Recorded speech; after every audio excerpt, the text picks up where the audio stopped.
Every movie you've ever seen has some sort of exaggeration contained within it, whether that be over-the-top villains, dumbass dialogue, that shit where they say "I'm in" when they're clearly just typing on a keyboard, acting like they're hacking some shit. All of it is hyperbole, and no movie does this better than bullshit action movies. You know the ones. The types of movies where the main character should be insta-dead if it had any sort of reality embedded in it. It makes you wonder how anyone could consume this content even though they know that shit would never happen. Well, it's just one answer, ladies and gentlemen. Yes! Sit on it! They be making that money, dude. I mean, you see this shit? All 400 of these movies got 200 million plus. So I've taken it upon myself to show you, my brethrens, the most bullshit action movies I've ever seen in my life. Let's get to it. Let's go. Please. I'm small, but I'm fast. You're about to be a statistic. Starting off strong as a motherfucker with this one. If you've ever seen Skyscraper, you know what's in store. We start out in Ash Lake, Minnesota 10 years ago, where this dude is dead and a hostage situation is going down. My man's right here is feeling a little nervous, and as he should, because the squad is about to put the hammer down on his bitch ass. This is when we see Big Dwayne, and if I'm being honest, this entire video could just be Dwayne "The Rock" Johnson's filmography, but I've limited myself to just one. Anyways, attempting to save this family inside, Dwayne and friends blow up the side of the house, storm in, and with every gun drawn in on this dude, The Rock tries to negotiate a peaceful surrender. This doesn't work out too well, and the most electrifying man in sports entertainment gets exploded alongside bro and his son. Through the power of family or eyebrows or the people's elbows, somehow he survives this point-blank explosion.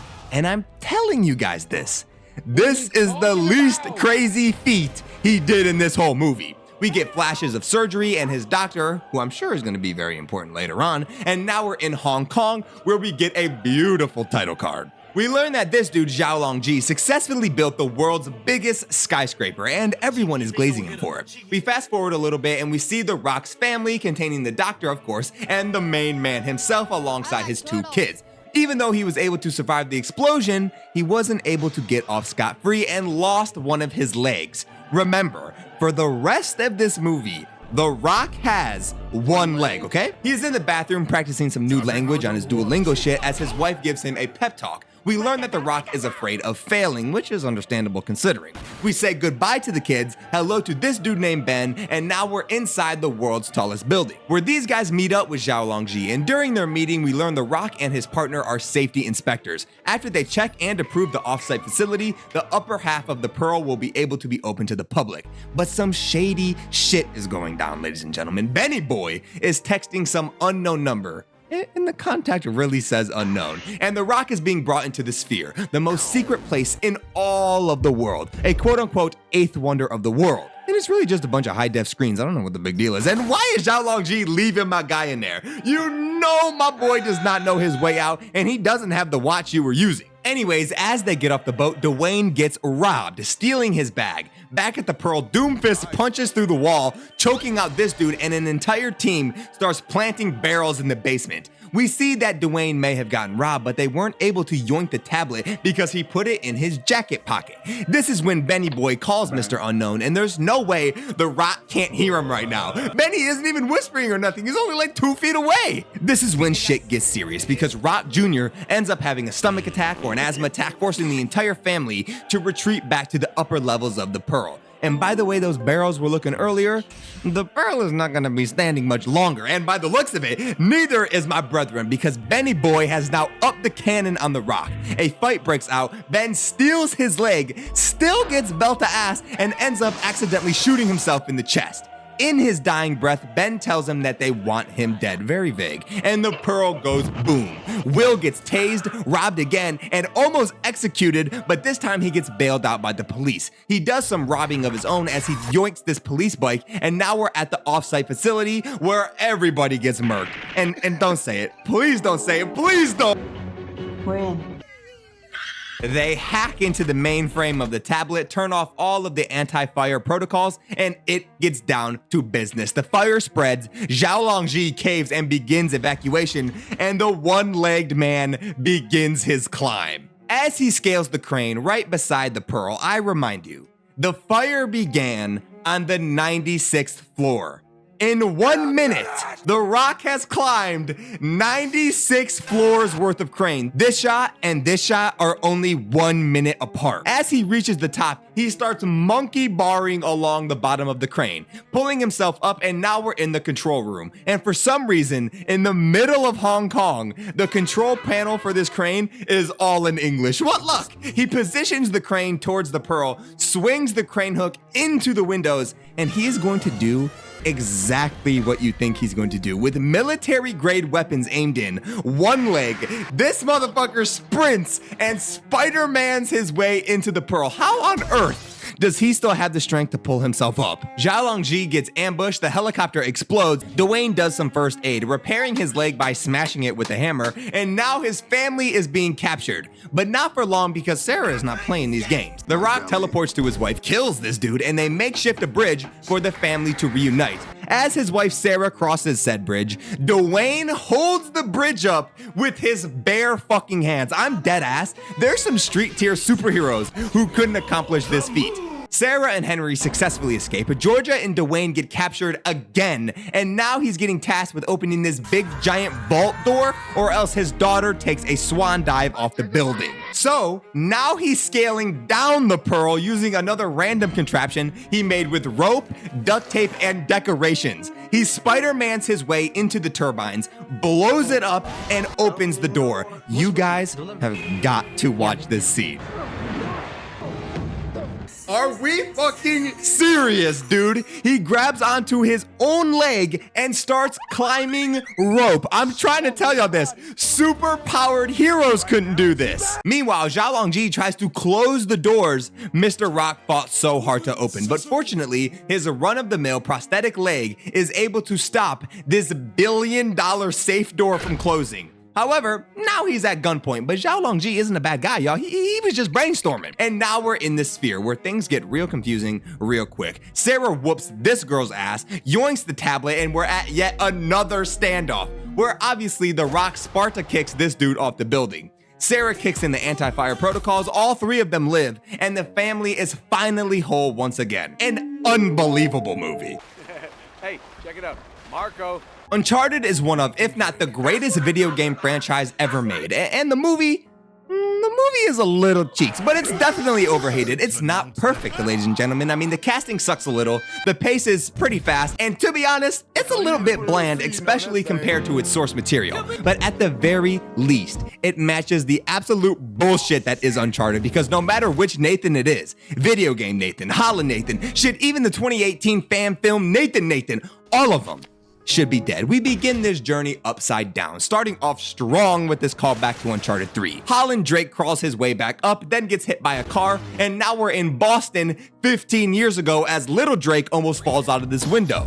As young Nathan and Sam get caught stealing the first world map, Sam runs, Nathan stays, and now we're in New York where Nathan is bartending. Let's robbing bracelets off of the customers. This catches the attention of Wahlburger Victor Sullivan, or Sully for short. Sully offers Spider Drake a job which he respectfully turns down until the bracelet he lifted has been replaced by a business card. He pays a little visit to Sully's place where he finds the world map he and his brother tried to steal all those years ago, and Sully knows this, ladies and gentlemen, because once upon a time, Sam and Sully were friends. This leads us to Nate joining Sully on his quest to find the infamous 18's lost gold. Now we're at an auction where Sully and Nathan need to steal Chachino this gold cross with a hidden feature of being a key. Victor and Joe share some words alongside Mankata and Nathan. This leads us to Nate sneaking his way into the back rooms, and Sully and Mankata have a bidding war over the gold cross. Nathan is interrupted by this dude and I shouldn't have come out to play with the big boys, we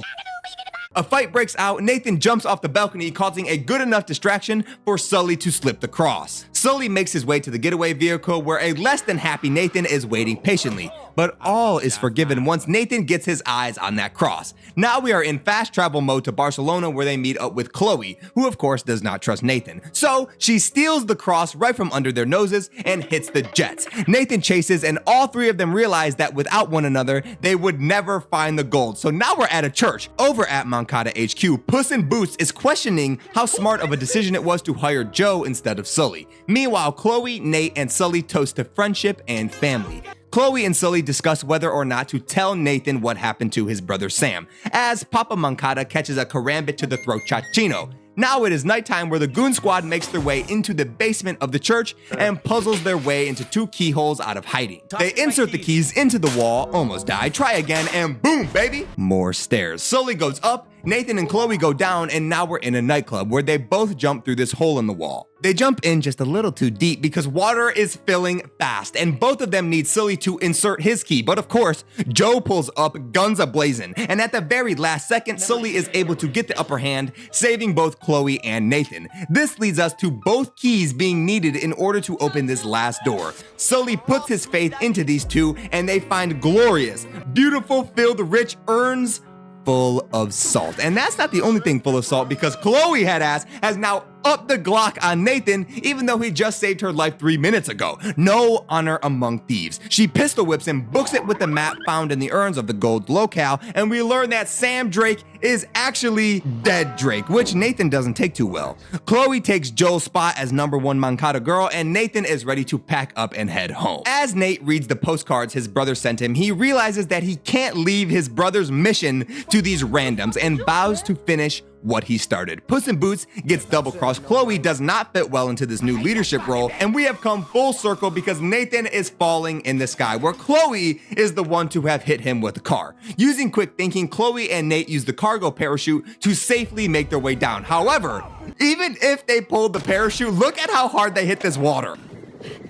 These two individuals are so outer-worldly dead. They hit that shit hard as hell. While floating in the open ocean, Chloe spots a resort island where the fucking goat makes his cameo. You thought he wasn't gonna be in this movie? Come on now. Nathan and Chloe attempt to decipher Sam's postcard, to which Sam used the old lighter trick from their childhood to inform Nate that the keys are not keys and are actually used as a compass. Nathan pulls a fast one on Chloe, giving her some random coordinates for her inevitable betrayal, and makes his way to the gold all by his lonesome. And alas, Nathan Drake finds Sully somehow, but that's not all, because all of the gold is there as well, alongside Joe. They do say 3 is a company, so Nathan and Sully hide within the ships as Braddock cargo lifts them to her boat. And a ship that damn old, no fucking way it doesn't immediately fall apart the moment it moves. Nate and Sully kick ass, Sully hijacks the helicopter, and Spider Drake uses a cannon to launch a cannonball directly at the other helicopter chasing them. Joe cuts her losses, drops anchor on Nathan's boat, and in a change of fate, Sully gives up the last gold pieces remaining to save Nathan. Chloe shows up a little too late to the party, as Nathan was able to snag a few gold pieces just before the ship was laid to its final rest. They take off into the sun, and we see Sam writing postcards in that damned prison. Kiss me on my hot mouth. Well, you should sue McDonald's, because they fucked you up. I remember seeing Bullet Train in theaters, and still to this day, Lemon and Tangerine carried the fuck out of this movie single-handed. We begin in a hospital with the father, and his father, and my boy Wataru, his son, was chucked off a building. This leads us to the juiciest of juicy title cards. This is when Tyler Durden is walking around talking to his handler, who has a job for him, a substitution for another coworker who bailed last minute calling in sick. It's a simple job, ladies and gentlemen. All he has to do is grab a briefcase. The father is meeting the person who pushed his son off the building, Ladybug is snatching and grabbing a briefcase, and Lemon and Tangerine are escorting this dude and said briefcase to someone called the White Death. Lemon and Tangerine argue about how many people they murked while getting him, as Ladybug yoinks the case from under their noses, which causes Lemon and Tangerine to freak out. This is when Ladybug, who thought this job was rather easy, runs into the Wolf, who thinks that he's responsible for the death of his wife and basically his entire family. Meanwhile, the man that yeeted Wataru off that building is no man at all. In fact, it's the exact opposite, and if the father doesn't do exactly what this person wants, named the prince, this bald dude will finish off his son once and for all. Unfortunately for Lemon and Tangerine, someone just poisoned their cargo, meaning the White Death's son is super dead. While the Wolf and Ladybug fights, he accidentally stabs himself with his own knife. This is when Lemon and Ladybug have a little confrontation, with Ladybug smashing a computer on his head and putting sleep powder in his water. Tangerine finds him, gets outplayed, and the father calls his father, letting him know who pushed his son off the roof. As Lemon wakes up, they're ordered to show proof of the cargo to these dudes at the next stop. The prince gets the case, the father opens the case, and the gun the father has had this whole time is actually a rigged trap gun to which if you pull the trigger, the gun will reverse fire back at you. This is when Lemon runs into the father and the prince, and you know Lemon can read people, ladies and gentlemen. Ladybug Sparta kicks Tangerine off the train. Somehow on this bullet train going fast as fuck, Tangerine is able to catch back up and not only do that, but also hang on the train while it's moving full speed. Lemon ups the revolver on both of them, but unfortunately he takes a sip of the sleepy water and this is when we meet another player, the Hornet, who not only got the dude at the beginning of the movie killed,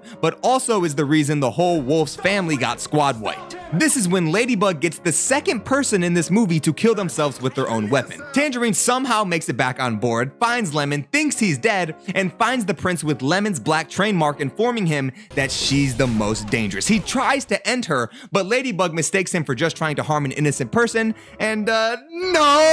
At the final stop, our last player joins this game, the Elder, who warns the prince her henchman guarding Wataru is dead. She hauls ass out of there, Lemon wakes up, and the Elder, Ladybug, Prince, and Lemon all meet up at the final stop where the White Death is waiting. It's revealed that this whole thing went down because the man Ladybug filled in for, Carver, killed the White Death's wife. The train crashes, explodes, the prince is actually the White Death's daughter, and the trick gun kills General Zod as the prince gets hit by a truck driven by Lemon. The movie ends with Ladybug getting picked up by his handler and walking off into the horizon. Overall, action movies are always fun if you're willing to turn off your brain and not think about how insanely dead everyone in the movie would be. I hope you enjoyed the video. Let me know in the comments which action movies are the most unbelievable to you and what else you'd like me to talk about. I'll see you guys in the next video.